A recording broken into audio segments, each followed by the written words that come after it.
Membayangkan bahwa jauh di kedalaman samudra tersembunyi sebuah suara yang mampu mengguncang pemahaman kita tentang kehidupan di bumi?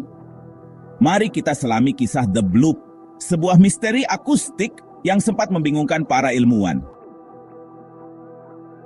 Pada tahun 1997, sebuah suara bawah laut yang tidak biasa dan sangat kuat terdeteksi di kedalaman Samudra Pasifik Selatan.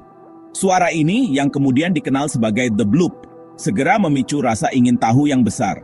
Karakteristiknya yang unik, berbeda dari suara-suara laut yang pernah direkam sebelumnya oleh para ilmuwan, menimbulkan berbagai spekulasi tentang asalnya. Misteri seputar suara ini menarik perhatian publik secara luas, melahirkan berbagai teori yang berkisar dari penjelasan ilmiah hingga dugaan tentang keberadaan makhluk laut raksasa yang belum dikenal. Ketidakmampuan untuk segera mengidentifikasi sumber The Bloop menyoroti betapa luas dan relatif belum tereksplorasinya lautan dalam. Lautan menyimpan banyak misteri, dan fenomena seperti The Bloop mengingatkan kita bahwa pemahaman kita tentang kedalaman laut dan suara-suara yang dihasilkannya masih terus berkembang. Menariknya, nama Bloop sendiri, meskipun terdengar sederhana, justru menambah daya tarik dan kemudahan untuk diingat bagi fenomena ini. Sifat onomatope dari nama tersebut kemungkinan besar berkontribusi pada pengenalannya yang luas dan penyebaran berbagai teori tentang asalnya.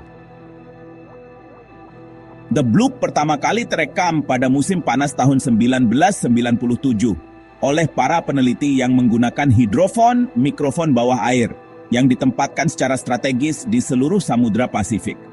Hidrofon ini merupakan bagian dari jaringan hidrofon otonom Equatorial Pacific Ocean yang awalnya dikembangkan oleh Angkatan Laut AS selama Perang Dingin untuk mendeteksi kapal selam Soviet dan kemudian dialihfungsikan untuk penelitian ilmiah oleh NOAA, Administrasi Kelautan dan Atmosfer Nasional AS.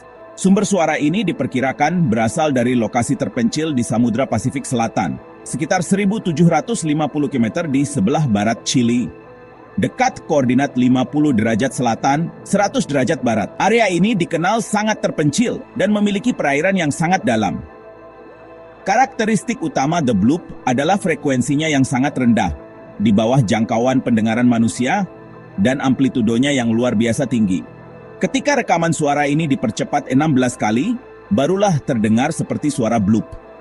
Suara ini terdeteksi oleh beberapa hidrofon yang berjarak ribuan kilometer, beberapa sumber menyebutkan lebih dari 3.219 kilometer. Sementara yang lain mencatat lebih dari 5.000 kilometer, 3.000 mil. Jangkauan deteksi yang luas ini mengindikasikan sumber suara yang sangat kuat. The Bloop memiliki ciri khas akustik yang unik, yang oleh NOAA digambarkan sebagai suara yang frekuensinya meningkat selama sekitar 1 menit. Pola yang khas ini semakin membingungkan para peneliti. Pada awalnya, penggunaan jaringan hidrofon SOSUS yang awalnya merupakan alat militer menyoroti cara-cara tak terduga di mana teknologi yang dikembangkan untuk satu tujuan dapat berkontribusi pada penemuan ilmiah. Jaringan ini yang awalnya digunakan untuk mendeteksi kapal selam selama Perang Dingin, kemudian dimanfaatkan oleh NOAA untuk penelitian kelautan, memberikan data berharga yang mungkin sulit atau bahkan mustahil diperoleh dengan cara lain. Jarak yang signifikan antara hidrofon yang mendeteksi The Bloop menggarisbawahi kekuatan suara yang luar biasa dan efisiensi air sebagai media transmisi suara. Fakta bahwa suara tersebut terdengar melintasi ribuan kilometer menunjukkan sumber energi yang sangat besar. Sifat-sifat air memungkinkan suara untuk merambat jauh lebih baik daripada di udara, sehingga deteksi jarak jauh seperti ini menjadi mungkin. Deskripsi awal suara tersebut sebagai tidak seperti apapun yang pernah mereka dengar sebelumnya, menekankan kebaruan dan potensi signifikansi penemuan tersebut yang segera mengarah pada dugaan adanya fenomena yang belum diketahui. Kejutan para peneliti dan ketidakmampuan mereka untuk segera mengkategorikan suara tersebut mengindikasikan bahwa suara tersebut tidak sesuai dengan ciri khas akustik yang dikenal dari hewan laut, peristiwa geologis, atau aktivitas manusia pada saat itu. Didorong oleh sifat The Bloop yang tidak biasa, para ilmuwan di Laboratorium Lingkungan Kelautan Pasifik, NOAA, memulai upaya untuk menentukan asalnya. Awalnya dengan pengetahuan yang terbatas tentang lingkungan akustik laut dalam, berbagai teori dipertimbangkan. Selama beberapa tahun, para peneliti PML terus mengerahkan hidrofon, termasuk menempatkannya lebih dekat ke Antartika sebagai bagian dari upaya berkelanjutan mereka untuk mempelajari suara dari gunung berapi dasar laut dan gempa bumi.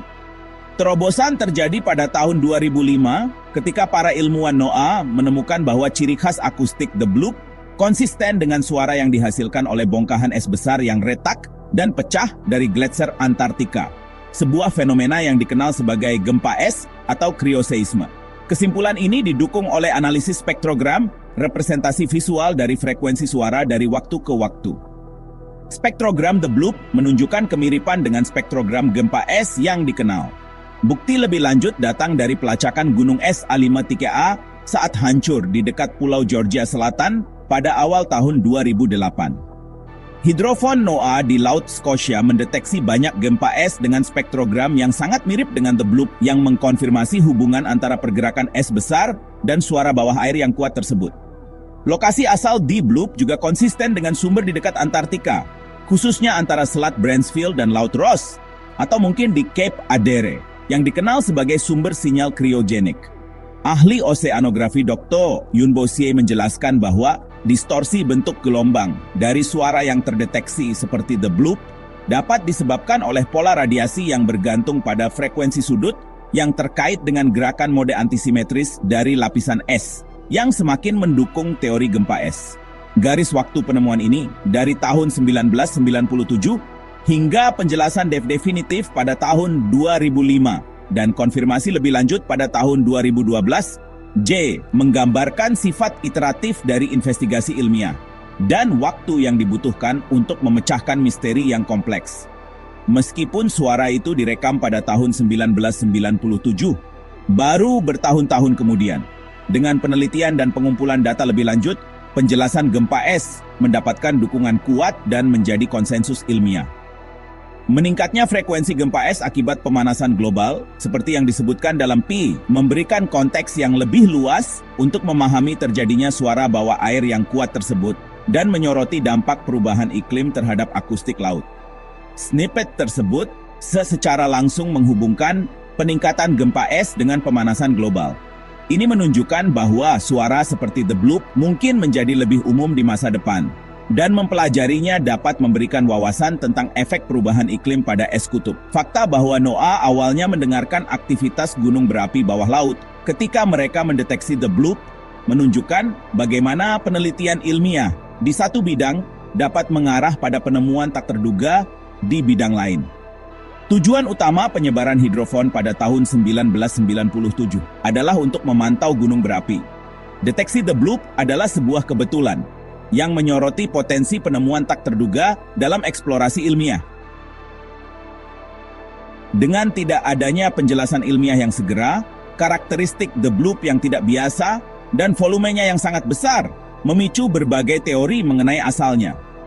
Salah satu teori awal yang paling populer, terutama dalam wacana publik, adalah bahwa The Bloop dihasilkan oleh makhluk laut raksasa yang belum ditemukan, yang berpotensi jauh lebih besar daripada paus biru. Gagasan ini beresonansi dengan ketertarikan manusia pada monster laut dan kedalaman laut yang belum dijelajahi. Beberapa bahkan berspekulasi tentang makhluk tertentu, termasuk dinosaurus air purba yang selamat seperti Megalodon, atau makhluk yang lebih fantastis seperti Cthulhu dari cerita H.P. Lovecraft, terutama mengingat lokasi perekaman The Bloop yang relatif dekat dengan titik kemunculan makhluk fiksi tersebut. Penilaian awal oleh Kepala Peneliti NOAA, Dr. Christopher Fox, pada awal tahun 2000-an, mengakui bahwa profil audio The Bloop menyerupai suara makhluk hidup. Namun, ia juga mencatat bahwa kekuatannya yang luar biasa jauh melebihi kemampuan yang diketahui dari hewan manapun di bumi, sehingga asal biologis tampaknya tidak mungkin untuk suara yang begitu keras yang terdeteksi melintasi jarak yang sangat jauh. Teori awal lainnya mempertimbangkan penjelasan geologis seperti aktivitas gunung berapi bawah laut atau peristiwa seismik. Namun, ciri khas akustik The Bloop tidak sepenuhnya cocok dengan suara yang dikenal dari sumber-sumber ini. Kemungkinan sumber buatan manusia, seperti latihan militer rahasia, mesin kapal, atau derek perahu nelayan, juga sempat dipertimbangkan, tetapi kemudian dikesampingkan oleh NOAA dengan Dr. Fox menyatakan pada tahun 2002 bahwa ia tidak percaya asalnya buatan manusia. Munculnya dan popularitas yang cepat dari teori makhluk laut raksasa menggambarkan kecenderungan manusia untuk mencari penjelasan luar biasa untuk hal yang tidak diketahui, terutama ketika melibatkan kedalaman laut yang misterius. Snippet-snippet menunjukkan ketertarikan publik yang kuat pada gagasan bahwa makhluk raksasa yang belum ditemukan adalah sumber The Bloop. Ini menyoroti bagaimana misteri dapat dengan cepat menarik imajinasi dan mengarah pada teori spekulatif, terutama yang melibatkan hal-hal yang tidak diketahui dan berpotensi menakjubkan. Ambiguitas awal dan pertimbangan berbagai hipotesis oleh para ilmuwan menunjukkan pendekatan yang ketat dan berpikiran terbuka dari penyelidikan ilmiah, di mana berbagai kemungkinan dieksplorasi sebelum kesimpulan dicapai. Snippet-snippet mengungkapkan bahwa para ilmuwan mempertimbangkan beberapa potensi sumber untuk The Bloop, termasuk asal biologis, geologis, dan buatan manusia. Ini mencerminkan proses ilmiah dalam merumuskan dan menguji hipotesis yang berbeda berdasarkan bukti yang tersedia. Bertahannya teori monster laut, bahkan setelah penjelasan ilmiah diberikan, menyoroti perbedaan antara konsensus ilmiah dan kepercayaan populer, serta daya tarik misteri yang abadi. Meskipun penjelasan ilmiah didukung dengan baik, gagasan tentang monster laut raksasa lebih menarik bagi banyak orang. Ini menyoroti interaksi antara pemahaman ilmiah dan imajinasi populer. Berdasarkan investigasi ilmiah yang ekstensif dan bukti kuat yang menghubungkan suara tersebut dengan gempa es, keberadaan The Bloop sebagai makhluk laut raksasa dianggap sebagai mitos. Konsensus ilmiah yang dicapai sekitar tahun 2012 dengan tegas mendukung penjelasan bahwa The Bloop adalah fenomena geofisika alami yang disebabkan oleh pecahnya massa es besar di Antartika. Amplitudo The Bloop yang sangat besar, yang awalnya menjadi argumen utama untuk sumber biologis raksasa, kini dipahami berada dalam kemungkinan untuk gempa es besar yang dapat melepaskan energi dalam jumlah yang sangat besar. Meskipun beberapa individu menyatakan kekecewaan bahwa penjelasannya bukanlah makhluk raksasa, bukti ilmiahnya kuat dan konsisten dengan peristiwa gempa es lain yang tercatat. Mitos The Bloop sebagai monster laut tetap bertahan dalam budaya populer, didorong oleh misteri awal dan daya tarik inheren dari megafauna yang belum ditemukan di laut dalam. Namun, ini tetap berada dalam ranah fiksi dan spekulasi, tanpa dasar ilmiah.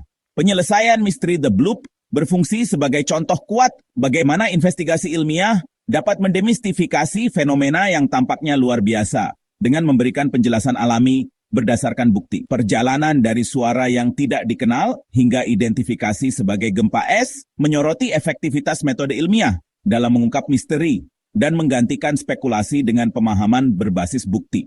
Daya tarik mitos The Bloop yang berkelanjutan menggarisbawahi keinginan manusia yang abadi akan hal-hal luar biasa dan keterbatasan penjelasan ilmiah semata dalam sepenuhnya memuaskan rasa ingin tahu publik. Meskipun penjelasan ilmiah didukung dengan baik, gagasan tentang monster laut raksasa lebih menarik bagi banyak orang. Ini menyoroti interaksi antara pemahaman ilmiah dan imajinasi populer.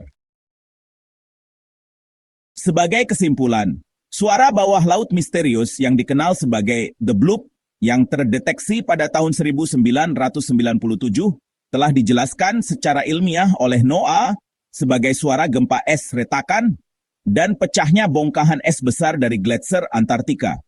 Teori-teori awal yang mengusulkan makhluk laut raksasa yang belum ditemukan sebagai sumber The Bloop, meskipun menarik, tetap berada dalam ranah mitos dan tidak didukung oleh bukti ilmiah. Amplitudo suara, yang dulunya menjadi argumen utama untuk asal biologis, kini dipahami dapat dicapai melalui peristiwa fraktur es yang kuat. Kisah The Bloop berfungsi sebagai pengingat yang menarik tentang kekuatan investigasi ilmiah dalam mengungkap misteri planet kita.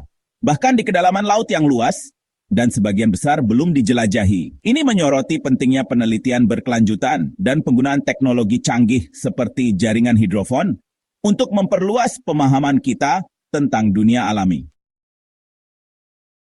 Tapi apa benar seperti itu? Bagaimana menurut kamu? Selanjutnya bahas apa lagi ya? Tulis di kolom komentar. Jangan lupa subscribe dan nyalakan loncengnya agar tidak ketinggalan info menarik lainnya.